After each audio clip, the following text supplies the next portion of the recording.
Extrema-direita cresce enquanto a esquerda desaparece nas eleições portuguesas, mostrando de exemplo das eleições europeias em que o tema da imigração parece ser o mais forte para os eleitores. Eu sou o Guilherme Moura. Eu sou o Lucas Rett. E eu sou o Pepe Nelas. E esse é o Degrau da Política. Hoje podemos declarar oficialmente que acabou o bipartidarismo em Portugal. O Chega superou o partido de António Guterres. O Chega matou o partido de Álvaro Cunhal. E o Chega varreu do mapa o Bloco de Esquerda com uma pinta que nunca se tinha visto em Portugal. Chega! Pedro, você votou nas eleições portuguesas. Sim, senhor. É o cidadão português aqui da mesa. Em quem você votou? No Chega? Não. Achei o nome engraçado. Não, legal. Não, mas o que tinha de nome bom é que eu levei a cédula pro correio, mas tinha nomes interessantes. Eu queria votar o Rui Tavares. Ele é, inclusive, colunista da Folha. Inclusive, se envolveu numa polêmica essa semana porque ele não considera Israel genocídio. E aí virou uma piada no Twitter. Até o fulano de tal declara isso e ele não. Um cara de um partido não vou falar, senão o petista, né? Mas eu queria votar no Rui Tavares, que é um cara muito interessante. Ele tem aquele podcast Agora e Mais Agora. Mas com essa ascensão da extrema-direita, eu tive que apelar pro voto útil, votei no socialista. Pelo jeito não foi tão útil, né? Porque os socialistas derreteram em Portugal. Derreteu, né? Pois é. Mas, exato. E o Rui Tavares tem 4 representantes, podia ter votado nele. Bom, as eleições portuguesas deram seus resultados. Normalmente, antes, os resultados anteriores a essa eleição. O norte de Portugal, região ali de Braga, de Porto, era mais dos partidos de direita, da direita tradicional portuguesa, tal, normalmente estavam no norte do país. Aí Lisboa e antigamente o sul do país estavam mais ligados ao PS e outros partidos de esquerda, enfim, você tinha essa divisão mais ou menos norte e sul do país ali e tal. Só que essa eleição, a chamada Geringonça, que era o grande grupo de partidos, sobretudo todos os partidos de esquerda e alguns partidos de direita que governou Portugal durante um bom tempo, ou até a sensação de bipartidarismo, da grande dicotomia eleitoral entre o PS e o PSD, parece acabar, visto que o sul do Portugal, antes o Chega era um partido muito forte no Faro, agora parece que tomou todo o Alentejo votou majoritariamente no Chega, partido da esquerda dissidente e tal, enquanto a Lisboa e a região ali que antes era majoritariamente do PS, vai para o PSD, vai para a AD, né? Vai para a direita tradicional. Então a geringonça de fato se acaba, o partido de esquerda parece que derreteu, de verdade, né? Isso não é brincadeira, assim, o PS que é um partido, talvez seja um dos partidos mais tradicionais, porque ele já era partido na época do Estado Novo e era oposição ao Estado Novo, etc e tal. Não era partido registrado, né? Mas enfim, já existia enquanto organização política. E agora eles têm o mesmo número do Chega.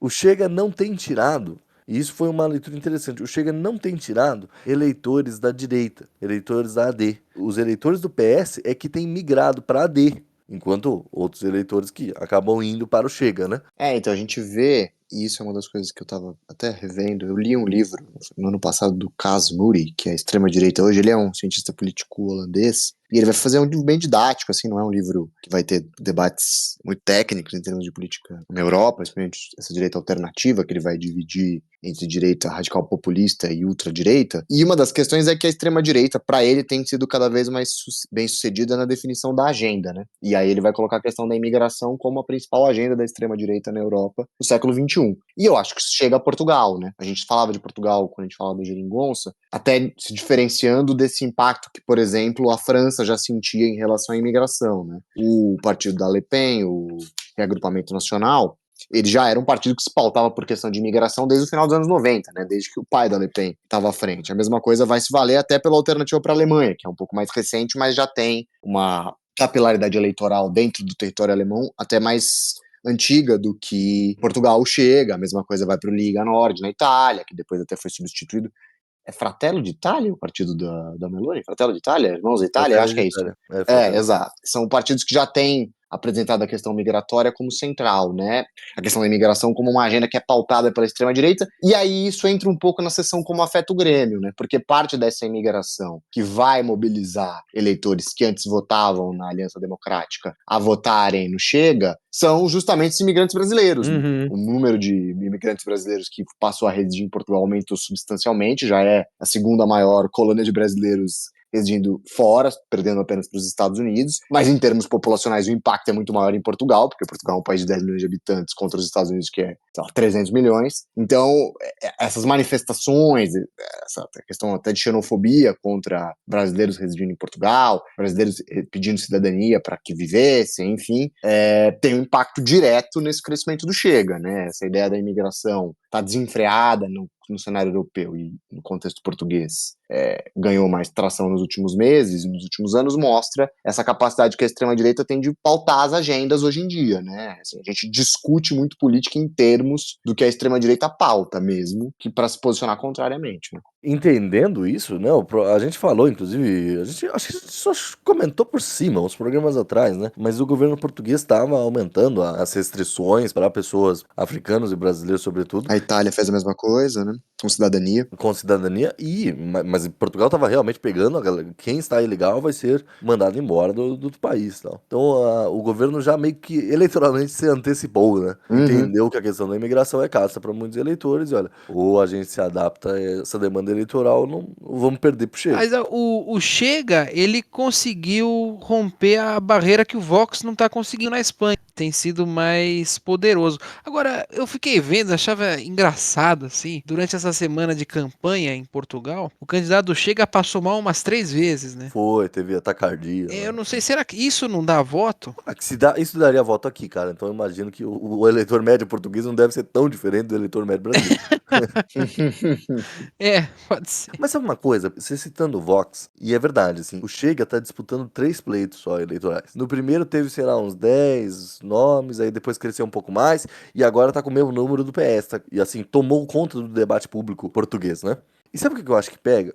E eu acho que é uma leitura errada, sobretudo na análise de processos políticos que eu vejo aqui no Brasil. De que, o Chega é um partido neossalazarista, tal qual o Vox é neofranquista. E eu discordo veementemente disso. Ainda que eles não... Tudo bem, eles podem não condenar a figura de Salazar, eles podem ter, assim, um romantismo, uma nostalgia dos mais velhos, qualquer coisa nesse sentido. Pode ser que seja. Mas o Chega, ele é essencialmente um partido anti-imigração. Ele não tem, assim, outros grandes planos, outra grande agenda, outra grande... Assim, que não estamos falando de um resgate, de uma herança política do Estado Novo, do Marcelo Caetano, ou do que seja, qualquer coisa que seja. Essencialmente chega de imigrantes, chega de corrupção, chega.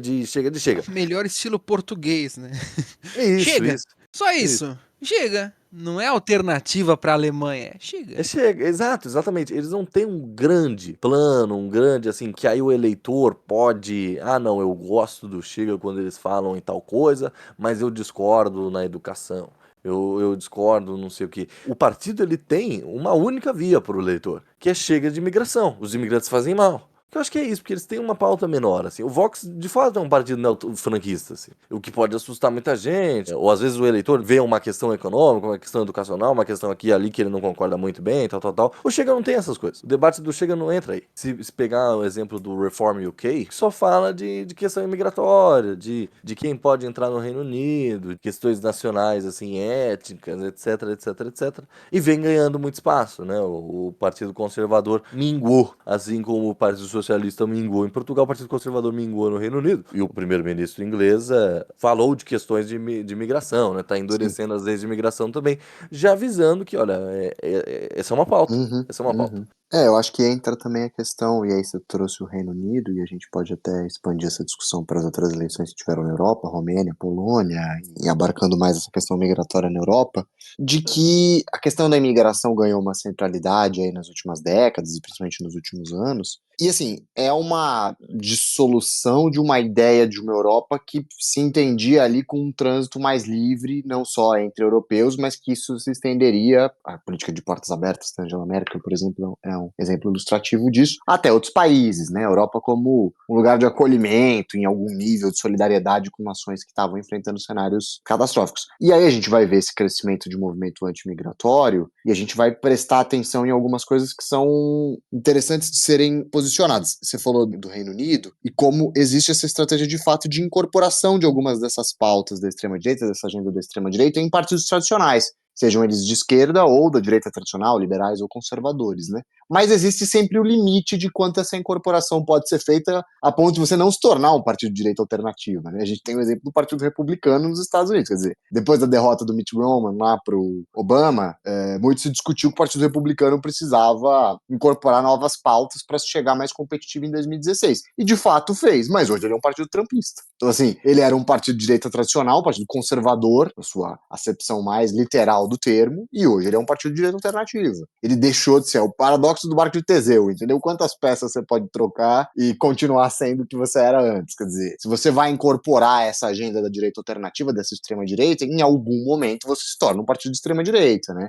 E eu acho que esse é o desafio de boa parte dos partidos mais tradicionais na Europa continental e no Reino Unido, né? Porque há um limite de quanto você cede às intenções do seu eleitor, né? E acho que Portugal passa um pouco por isso, porque a coalizão vitoriosa não quer governar com o Chega, né? A Aliança Democrática não quer ter o Chega no governo, mas vai incorporar a agenda, não tem como. Porque se mostrou popular, mostrou ter adesão nas urnas, eles não podem simplesmente negligenciar. É diferente do que aconteceu na Alemanha, por exemplo. Exato. E bloqueia a AfD. Partindo para outras eleições, na Romênia, que a gente já tinha comentado, inclusive a gente errou, né? Que a gente falou que o candidato pró-Putin possivelmente venceria, tal, e tava com números mesmo, e no final quem ganhou foi o pró-União Europeia, né? Você brincou, Lucas, e talvez seja verdade, que o pró-Putin disse que no Twitter que venceu a eleição. Então, E a Rússia achou estranho o resultado, viu? Moscou falando isso. Momento Mencken e Kendall Roy, né? Momento meio que é no right. Então, nós falamos da Romênia num podcast passado, assim, e eu lembro de sair feliz, assim, pô, estamos falando da Romênia, né? Esse podcast cresceu.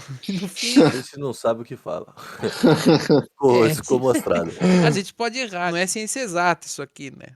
E aí tem o caso da Polônia. E eu comecei a elaborar um argumento de que, pô, quando a gente viu a eleição na Alemanha, nós também falamos disso no podcast. Muito se falou da proximidade com a Polônia e como a AfD tinha bom desempenho ali nessa região. Mas o primeiro candidato é um pró-União Europeia. Primeiro turno, né? No primeiro turno, mas esse cara certamente vai perder, porque os outros dois candidatos que ficaram de fora do segundo turno são de extrema direita e vão se incorporar no outro cara, que inclusive quer subir contra a Alemanha, que acha que a Alemanha tem que pagar a reparação da guerra. Eu acho que a Ucrânia, a questão Rússia e Ucrânia, tem mobilizado um pouco essa discussão no leste europeu, né? A gente falou de Polônia e Romênia. A Romênia até foi acusar a Rússia de intervir no pleito anterior, e por isso que outras eleições foram realizadas, e essa interferência mais ativa de Moscou. Mas essa questão da extrema-direita ou direita alternativa no leste europeu passa muito pela relação que esses países têm com a Rússia, né?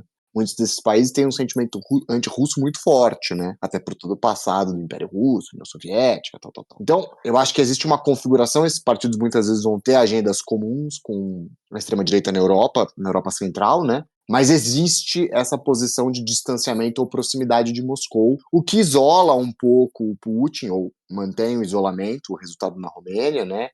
Porque a Polônia, todos os candidatos são anti-Rússia, por motivos óbvios. Então, é isso que eu queria bater. A Polônia é uma exceção nesse sentido, né? Ela é anti-Putin. E em todas as linhas, né? Mas uma parte do leste europeu também, né? A gente tem esse posicionamento um pouco. A Ucrânia, claro, é o melhor exemplo disso, e a gente tá vendo a guerra se desdobrar nos últimos anos. Mas a aproximação ou distanciamento em relação a Moscou também pauta muito a política no leste europeu e atravessa um pouco essa questão da direita alternativa nesses territórios. Quer dizer, boa parte desses países vai ter o orgulho nacional atrelado a direitas alternativas, né? A gente tem inúmeros exemplos disso, a Croácia, muitos desses países, e ao mesmo tempo a gente vai ter essa proximidade ou não com Moscou afetando diretamente o interesse do eleitor. A gente tem exemplo, claro, da Bielorrússia, talvez o país mais próximo de Moscou hoje, né? E a Ucrânia é o país mais distante. E como isso afeta a política doméstica desses países, porque, claro, você tem um vizinho como a Rússia, a influência que ele exerce sobre os seus territórios próximos é inegável, né? Isso vai acabar pautando boa parte da mobilização das candidaturas. Né?